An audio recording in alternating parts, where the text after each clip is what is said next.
এই মুহূর্তে খবর পাচ্ছি আচার্য সদনের সামনে প্রতি মুহূর্তে উত্তেজনা বাড়ছে, নতুন করে আবার উত্তেজনা তৈরি হয়েছে। সরাসরি পার্থপ্রতিম ঘোষ আমাদের সেই ছবিটা দেখাবেন। দেখতে পাচ্ছেন যে উত্তেজনার পরিস্থিতি কি চলছে পার্থ?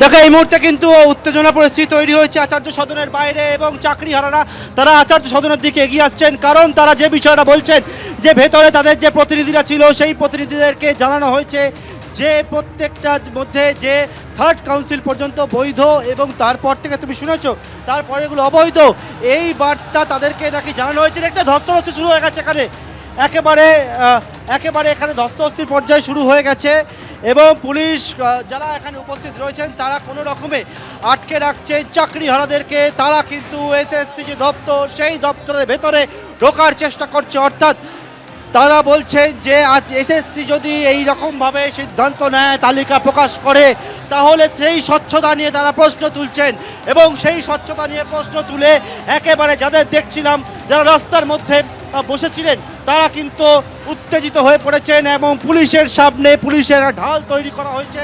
পুলিশের অতিরিক্ত আরও ফোর্সকে নিয়ে আসা হয়েছে বলে আমরা খবর পাচ্ছি। পুলিশ একদিকে মানব ঢাল হয়ে দাঁড়িয়ে রয়েছে, এবং চাকরিহারারা তারা আজকে যে অবস্থান করছিলেন তারা দেখতে পাচ্ছে একেবারে এসএসসি দপ্তরের যে গলিতে, যেটা মূল ফটক রয়েছে, সেখানে তারা ঢোকার চেষ্টা করছেন। একেবারে পরিস্থিতি রীতিমতন উত্তেজনা বাড়ছে, ছবিটা দেখুন।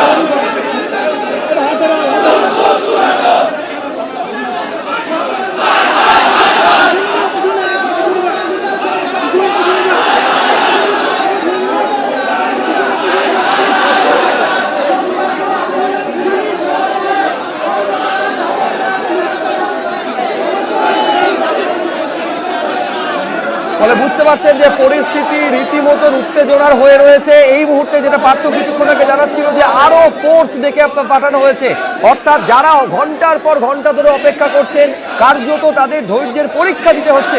পার্থ, তার মানে এইবার তারা কি করবেন? তার কারণ যে দাবি তারা করছে যে ভেতর থেকে নাকি তাদের বলা হয়েছে যে 3টের পরে বাকি 5টা যে আরো কাউন্সিলিং হয়েছিল পুরোটা অবৈধ।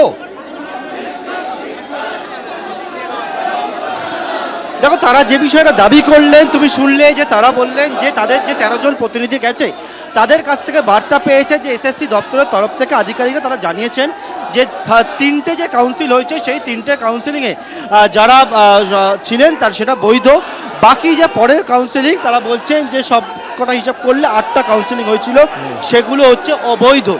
যদিও এখানকার যারা চাকরিহারারা তারা এই দাবিটা করলেন, এবং এই দাবি তারা করলে কিভাবে, তারা বলছেন যে তাদেরকে জানানো হয়েছে, এবং তাদেরকে জানানো হয়েছে যে বিষয় তাদেরকে জানানো হয়েছে। আমি দেখতে পাচ্ছি এখানে কিন্তু আবারও যারা অনেকে চাকরিহারা তারা এসএসসি দপ্তরের ভেতরে প্রবেশ করার চেষ্টা করছেন।